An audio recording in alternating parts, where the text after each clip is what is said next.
তোমাকে চিঠি লিখব বলে তন্ন তন্ন করে নীলক্ষেত নিউ মার্কেট ঘুরে 181 রঙের পাতার একটা রাইটিং প্যাড কিনেছিলাম। লেখার জন্য একটা ফাউন্টেন পেন আর এক দোয়াত নীল কালি। অনেক দিন তোমাকে চিঠি লেখা হয় না। এবার প্রতিদিন একটা করে চিঠি লিখব। রাত জেগে চিঠি লিখছি, প্রায় প্রতি রাতে লিখছি। চিঠিগুলো পুড়ে রাখছি নীল খামে। আর চিঠি লিখতে গিয়ে দেখি রাইটিং প্যাড ফুরিয়ে গেছে।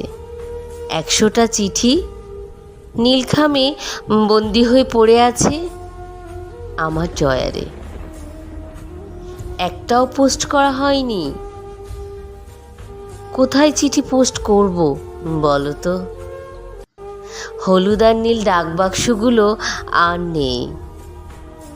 আমি ভুলেই গিয়েছিলাম আকাশের কোনো ঠিকানা নেই, সাগরের কোনো সীমানা নেই, পাহাড়ের কোনো পোস্টাল অ্যাড্রেস নেই। আমি ভুলে গিয়েছিলাম চিঠি লেখা জামানা সেই কবে গ্রাস করেছে ইমেল, মেসেঞ্জার, হোয়াটসঅ্যাপ। আর ভুলে গিয়েছিলাম যাকে চিঠি লিখব সেই তুমিও